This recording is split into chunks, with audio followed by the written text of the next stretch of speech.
Hello friends, welcome to Aditya classes. Friends, आज हम लोग इस वीडियो में डिस्कस करेंगे हमारे जो इंडियन एयरफोर्स का ग्रुप एक्स का जो एग्ज़ाम होता है, नेवी डबल ए एसएसआर में जो फिजिक्स का पोर्शन होता है उसमें एक चैप्टर है मोशन।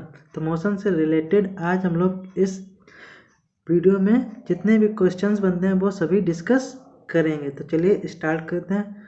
फर्स्ट क्वेश्चन है, एक लड़की झूले पर बैठी है, यदि झूला झूल रही है, ठीक है, उस लड़की के खड़े हो जाने पर जो हमारा टाइम पीरियड है, मतलब जो आवर्तकाल है, वो क्या होगा? घट जाएगा, बढ़ जाएगा, या लंबाई की लड़की की ऊंचाई पर निर्भर करेगा, अपरिवर्तित रहेगा। ठीक है, तो इस क्वेश्चन का आंसर देखो। जब एक लड़की झूले पे बैठी है, ठीक है, तो उस फार्मूला क्या होता है हमारा टाइम पीरियड का? वो होता है टी इक्वल टू 2π√L/g। तो टी प्रोपोर्शनल होता है लेंथ के, ठीक है, √L के, ठीक है। तो इसमें क्या होगा, जब लड़की बैठी है तो उसका सेंटर ऑफ मास कहाँ होगा? उसकी मिड पार्ट में, ठीक है। और जब लड़की खड़ी हो जाएगी तो उसका सेंटर ऑफ जो लेंथ होगी, जो वहाँ जिससे जहाँ से वो उसके सेंटर से वो लेंथ कम हो जाएगी, तो हमारा टाइम पीरियड क्या हो जाएगा? कम हो जाएगा, ठीक है। तो टी प्रोपोर्शनल √L, तो लेंथ हमारी कम हो जाएगी। जब खड़ी हो जाएगी तो सेंटर ऑफ मास लड़की का ऊपर शिफ्ट हो जाएगा, तो लेंथ कम हो जाएगी, जिसकी वजह से टाइम पीरियड भी कम हो जाएगा, ठीक है। नेक्स्ट क्वेश्चन है, धावन मशीन का कार्यकारी प्रिंसिपल क्या है? जो हमारे कपड़े धुलते हैं या वॉशिंग मशीन है, उसमें कौन सा प्रिंसिपल वर्क करता है? तो उसमें कौन सा प्रिंसिपल वर्क करता है? हमारा सेंट्रीपिटल फोर्स। ओके, अब नेक्स्ट क्वेश्चन है,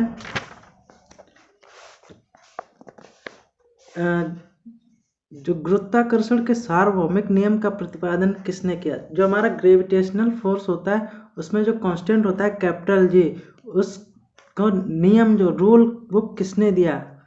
तो जो गुरुत्वाकर्षण F equal to G m1m2/r² जो फार्मूला होता है उसका जो किसने दिया? न्यूटन ने, गैलीलियो ने, कोपर्निकस ने, आइंस्टीन ने।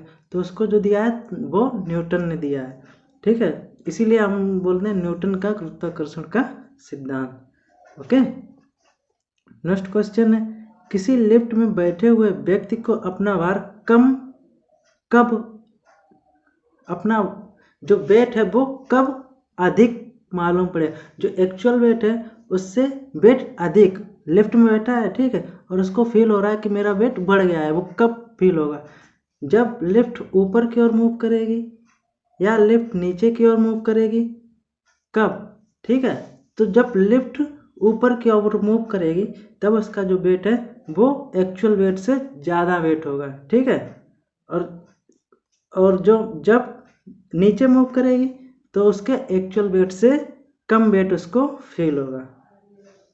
इसके फार्मूला भी है, वो हम जब बोर्ड पे कराएंगे तब वो हम आपको समझा देंगे। ओके,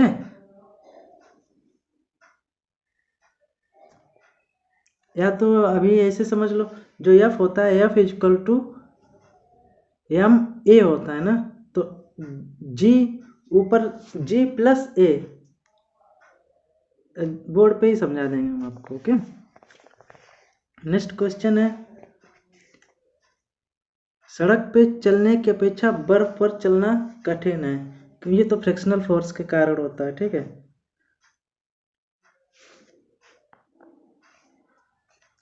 हाँ, पृथ्वी पर का पलायन वेग जो एस्केप वेलोसिटी है वो कितनी होती है अर्थ पे? तो वो होती है 11.2 किलोमीटर पर सेकेंड। क्या? 11.2 किलोमीटर पर सेकेंड, ना कि 11.2 मीटर पर सेकेंड, ये किलोमीटर पर सेकेंड। नेक्स्ट क्वेश्चन है, बल का गुणनफल F इक्वल टू ma होता है, द्रव्यमान इंटू त्वरण।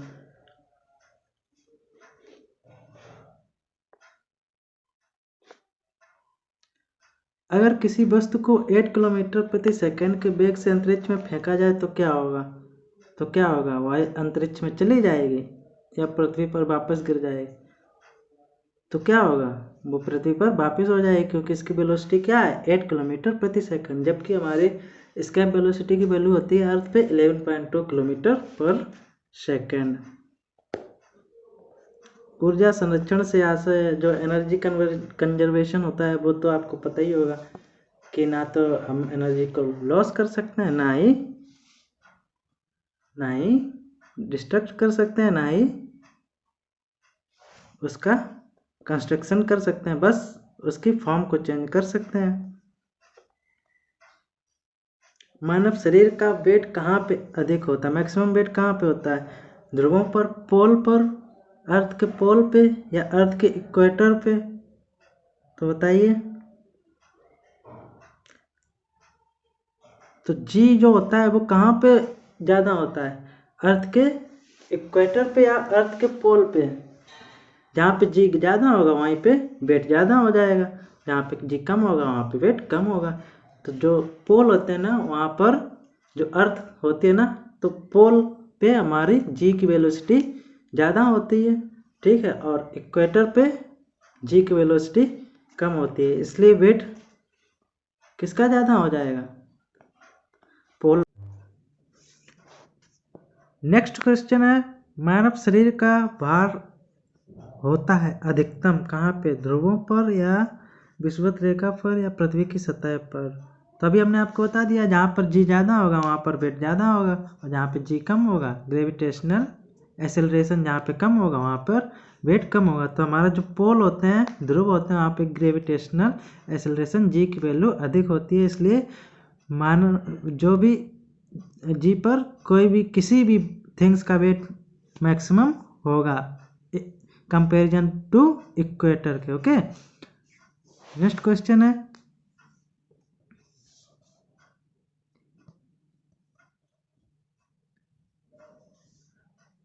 अंतरिक्ष यात्री निर्वात में सीधे खड़े नहीं रह सकते क्योंकि वहाँ पे ग्रेविटेशनल फोर्स नहीं होता है या एटमॉस्फेरिक प्रेशर बहुत कम होता है या बिल्कुल भी नहीं होता है। ओके, नेक्स्ट क्वेश्चन है, निम्नलिखित में से किसने न्यूटन से पूर्व ही बता दिया कि सभी वस्तुएं पृथ्वी की ओर गुरुत्वाकर्षित होती हैं? तो न्यूटन से पहले किसने बता दिया था? न्यूटन से पहले बता दिया था, बोलिए। ब्रह्मगुप्त, जो हमारे ब्रह्मगुप्त साइंटिस्ट थे, उन्होंने न्यूटन से पहले ही बता दिया था कि पृथ्वी पर जो भी कोई भी थिंग्स हैं वो अर्थ की ओर एक फोर्स लगता है जिसको गुरुत्वाकर्षण कहते हैं, लेकिन इसको फिजिकली तौर पे मतलब इसको फॉर्मूले के अकॉर्डिंग सबसे पहले किसने दिया? न्यूटन ने। ओके, नेक्स्ट क्वेश्चन है,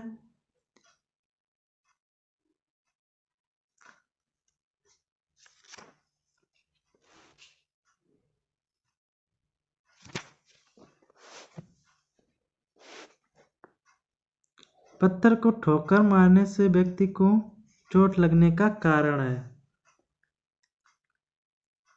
पत्थर को ठोकर मारने से व्यक्ति को चोट लगने का कारण है जड़त्व या इनर्शिया। ओके,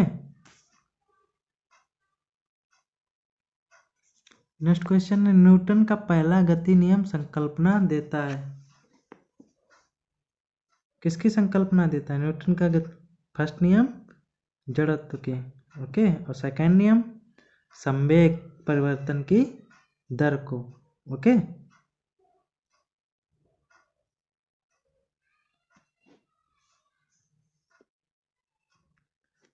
देखो, यदि किसी वस्तु का वेग 3 गुना कर दिया जाए तो इसकी गतिज ऊर्जा हो जाएगी। तो गतिज ऊर्जा का फॉर्मूला क्या होता है? E equal to half mv²। तो अगर वेलोसिटी 3 गुनी कर दी जाए तो b² 3b is equal to 9 गुना, 9 मल्टीप्लाई हो जाएगा, 9 टाइम्स हो जाएगा। ओके,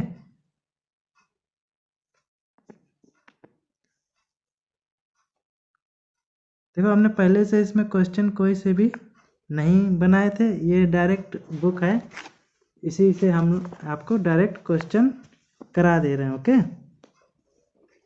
नेक्स्ट डे से आपको पहले से क्वेश्चन हम आपको अच्छे से पहले से आपको बताएंगे।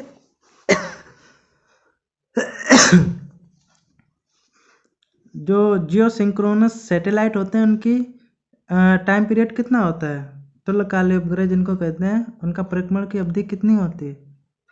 365 डेज, 30 डेज, 24 आवर या कंटिन्यू परिवर्तनशील होती रहती है।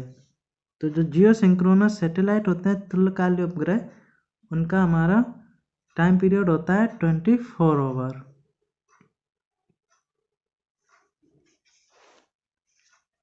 किसी उपग्रह में किसी अंतरिक्ष यात्री द्वारा गिराया गया चम्मच, जब वहाँ पे ग्रेविटेशन ही नहीं होगा, ग्रेविटेशन 0 होगा, तो सभी थिंग्स हवा में उड़ती हुई दिखाई देंगे। ओके,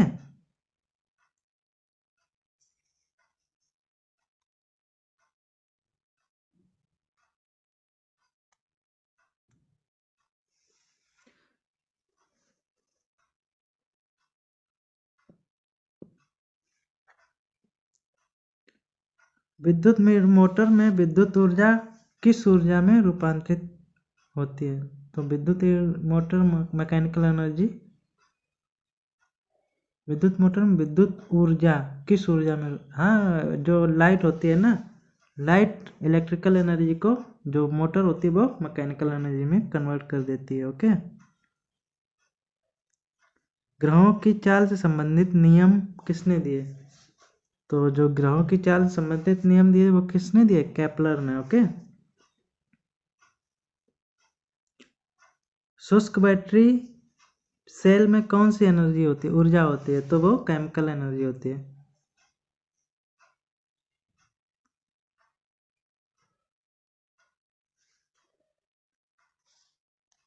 व्यक्ति का भार उस लिफ्ट में अधिक होगा जो एक ऊपर की ओर त्वरित रूप से मूव करेगी, तो उसमें जो पर्सन है उसका वेट ज़्यादा होगा। ओके,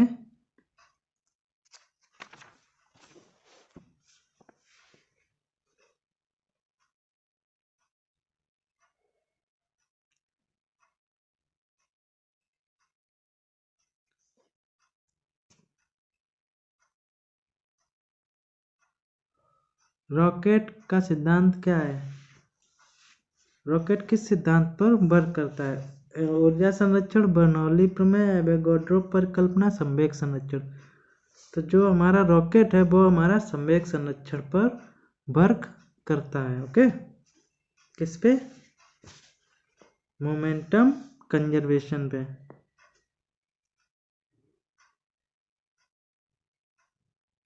किस प्रकार के रेल इंजन की दक्षता सर्वाधिक होती है? मतलब रेल का इंजन, किस टाइप का इंजन मोर इफिशियंट होता है? पेट्रोल इंजन, डीजल इंजन, विद्युत और भाप।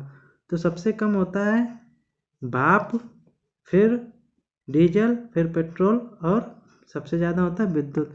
जो इलेक्ट्रिसिटी यूज होती है ना रेल इंजन में, इलेक्ट्रिसिटी, तो वो मोर एफिशिएंट होते हैं ऑल अदर देन इंजन के।